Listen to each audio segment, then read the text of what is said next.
You ever get the feeling like you're being watched when you're completely alone? Not the kind of feeling where you think someone's behind you in a dark room, but something different, like someone is watching you as you. Because across centuries, across cultures, across thousands of reported encounters, there's one story that refuses to die. The story of the Doppelganger. And tonight, we're going to step right into it. So welcome back to the Paranormal Inc. Ohio podcast. I'm your host, Ed. Tonight's episode is one of the most unsettling ideas in all of the paranormal folklore. Because this isn't about ghosts in houses or creatures in the woods or shadows in the corner of your eye. This is about you. Or more specifically, something that looks exactly like you and acts like you. Sometimes even knows things about you that nobody else should know. And in many of the oldest accounts, when you see it, it usually means something terrible is coming. What is a doppelganger? The word doppelganger comes from German folklore. It literally translates to double goer. In simple terms, it describes a shadow self, an exact double of a living person. But in folklore, this isn't just harmless look-alike. A doppelganger is often considered an omen, a warning, or worse, a sign that something is wrong with your life or your fate. In many traditional stories, seeing your own doppelganger is believed to be an omen of death. Not someone else's death, yours. Early folklore roots, the idea of a double isn't new, not even close. Long before modern horror stories and internet creepypastas, ancient civilizations were already terrified of the concept of a second self. In ancient Egypt, there was the idea that the kaya, spiritual, double that followed a person through life and into death. In Norse mythology, there are stories of a vardiger, a spirit double that arrives before a person does, repeating their actions before they even enter a room. In Japanese folklore, there are the tales of the ikoro, living spirits that can leave the body and appear elsewhere, sometimes tormenting the original person. And across Europe, especially in German and British folklore, the doppelganger became something far darker. Not a spirit guide, not a harmless echo, but a harbinger. A version of you that should not exist. The omen theory. One of the most chilling beliefs tied to doppelgangers is the idea that they are bad omens. Old stories describe people seeing their double standing near roadsides or inside their homes, or even sitting at the foot of their own bed while they slept. And shortly after, illness, accidents, or sudden death. In Victorian era accounts, there were even reports of family members seeing a loved one's double walking through the house, only to later discover that person was miles away at the time. Or worse, already dead. Now, whether those stories were real encounters or misinterpretations of grief and trauma, nobody can say for certain. But the pattern is always the same. See your double, and something follows. The two types of doubles. Folklore often splits doppelganger encounters into two categories. The first is the harmless double, a fleeting glimpse, a reflection in a window that doesn't match your movement. A figure seen walking ahead of you only to vanish when approached. The second type is the one that appears in close proximity, inside your home, in places you should be completely alone, standing still, watching. And in these accounts, the doppelganger doesn't just look like you. It feels wrong, empty, almost like it's trying to learn how to be human by observing you. First-person accounts begin. Across history, there are documented personal stories, some written in journals, others passed down through families of people encountering their doubles. One reoccurring detail shows up again and again. The moment of recognition, people describe the exact same reaction. Not confusion, not curiosity, but immediate dread. Because the brain recognizes something it cannot process.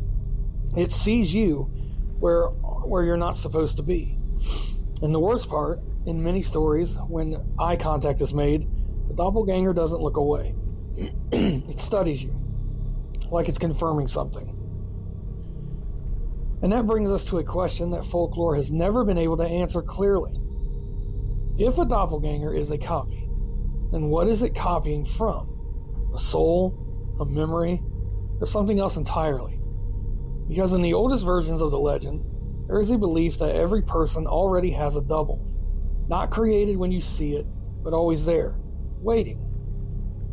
In the next part of this episode, we're going to look at some of the most disturbing historical cases tied to the doppelganger sightings, including reports involving political figures, soldiers, and everyday people who claim they saw themselves just before something changed forever. And not all those stories ended in mystery. Some ended in certainty.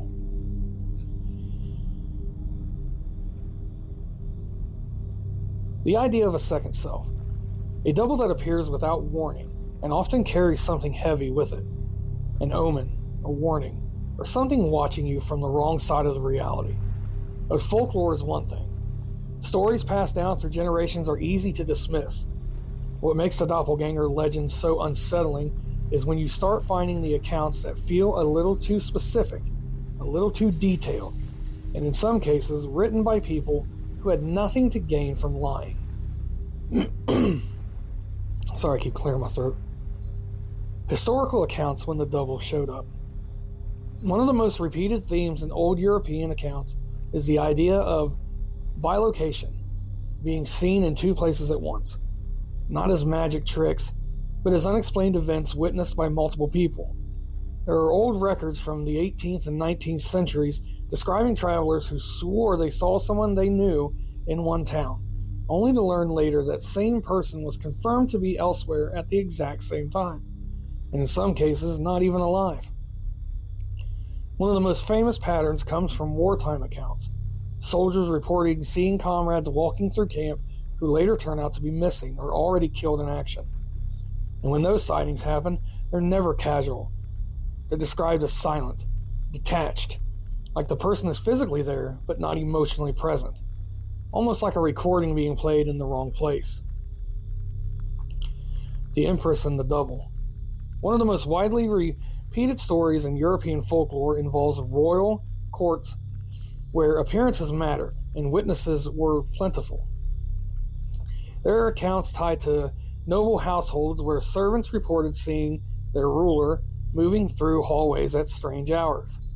And when they checked, that person was either asleep or miles away. In some versions of the story, the double is seen sitting in a chair, staring at nothing, while the real person is actively engaged elsewhere. The chilling part isn't just the appearance, it's the behavior. Because the double doesn't act confused. It doesn't act surprised. It acts like it belongs there. The German Walker double accounts. German folklore is where the term doppelganger really takes shape, and many of the earliest written accounts describe something very specific. People seeing their own double walking ahead of them on roads, not behind them, not beside them, ahead of them, leading them somewhere. And when the witness tries to follow, the figure disappears before turning around. In some versions, following the double is said to be dangerous, because if you reach it, you don't find answers. You find yourself collapsing, or the sight of something your mind can't fully process. The Lincoln Story, a darker legend. One of the most famous doppelganger-related stories in American folklore involves Abraham Lincoln. According to the accounts shared after his presidency, Lincoln once reportedly saw a reflection of himself in a mirror, except the reflection was pale, ghost-like, and unsettling. In the story, he showed it to his wife, who reacted with fear. The legend says she interpreted it as an omen, one version of Lincoln, healthy and alive, and another faded and ghostly. One meant to die before his second term ended. Whether that event actually happened or not, historians debated heavily. But the story persists for one reason. It fits the pattern. The double appears, and soon after, tragedy follows. Modern encounters begin to emerge. Now here's where things shift, because doppelganger reports don't stop in the past. They continue into modern times. People still report seeing themselves in reflections where they shouldn't exist. on empty streets, inside windows of buildings they've never entered, even in photographs where a second version of the person appears slightly out of sync, not quite right, sometimes just standing too still, other times smiling, when the real person remembers not smiling at all. And every account shares one thing in common: the moment of realization, that split second where the brain says, "That's me," but the world says, "No, it's not." The phone call effect. A newer category of doppelganger reports involves communication. People receiving phone calls from someone who sounds exactly like them. Same voice, same cadence, same tone, but the content of the message is wrong, confusing, sometimes even unsettling. And when the person tries to call back, there is no record of the call ever being made. No log, no signal, nothing. Just a memory of hearing themselves speaking from somewhere else. And that's where the legend stops being just folklore. Because once you start combining historical sightings with modern reports, the pattern becomes harder to ignore. Not because it proves anything supernatural, but because it suggests something consistent, something repeating, something that doesn't behave like a coincidence. Could it be supernatural or paranormal? It could be. In the next part of this episode, we're going to explore the psychological explanations behind doppelganger sightings, along with the darker paranormal theories that suggest something far more disturbing than simple misinterpretation. And some of the modern first-hand stories will make you question how well you really know your own reflection. So far tonight, we've explored the history of the doppelganger legend and some of the eerie stories that have been passed down through the centuries. But now we come to the biggest question of all. What are people actually seeing? Are these encounters the result of stress, coincidence, or the mind playing tricks on us? Or is it there's something else? Something science hasn't been able to explain. Let's explore both sides. The scientific view. Psychologists have long studied reports of people seeing doubles of themselves. They are rare neurological conditions that can cause a person to briefly perceive a duplicate of themselves. These experiences have been linked in some cases to migraines, seizures, certain sleep disorders, or disturbances in the brain's ability to process body awareness. Sleep paralysis can also play a role. Imagine waking in the middle of the night, you can't move, you feel a presence in the room, then you see someone standing beside your bed, except someone has your face. Experiences like this can feel incredibly real, even when they have a medical explanation. And that's important to remember. Not every frightening experience is necessarily paranormal. The paranormal theories. Now let's step away from science for a moment. Paranormal investigators have their own theories. Some believe a doppelganger is a spirit capable of copying the appearance of the living. Others think these entities are connected to haunted locations, feeding on fear before revealing themselves. Another theory suggests they're beings from another dimension briefly crossing into ours. Imagine two realities existing side by side for just a few seconds. They overlap. And during that overlap, you catch a glimpse of another version of yourself. It's impossible to prove, but it's a theory that continues to fascinate researchers and believers alike. A chilling modern story. One account often shared online tells of a woman who was home alone one evening. She was reading in her living room when she heard footsteps upstairs. Thinking someone had broken into the house, she slowly climbed the stairs. At the end of the hallway, she saw herself. The figure stood silently, wearing the exact same clothes, the exact same hairstyle. Neither one spoke. They simply stared at each other for several seconds. Then, the figure turned the corner. When the woman rushed after it, the hallway was empty. No open windows, no hiding places, nothing. She reportedly moved out of the home a few months later because she never felt alone there again. Now, can this story be verified? No. Could it be real? Yes. It's part of a modern paranormal folklore. But stories like it continue to circulate because they tap into one of our deepest fears, confronting a version of ourselves that shouldn't exist. The mirror connection. Many doppelganger encounters involve mirrors. Why? Some paranormal traditions suggest mirrors aren't just reflective surfaces, they're symbolic thresholds. Throughout history, many cultures covered mirrors after someone died, believing they could trap or attract spirits. Whether or not those beliefs are true, mirrors have long held a special place in folklore. Have you ever caught your reflection out of the corner of your eye, only to feel like it moved just a little differently than you did? Your rational mind quickly corrects the impression, but for a split second, it feels wrong. That's the unsettling power of the doppelganger legend. It turns something completely ordinary into something deeply disturbing. If you ever saw your own double, let's imagine just for a moment. You're driving home after work, you stop at a red light, you glance towards the sidewalk, and there, standing under the streetlight, is you. Same jacket, same face, same expression. The light turns green. You look away for just a second. When you look back, the sidewalk is empty. Would you convince yourself you imagined it?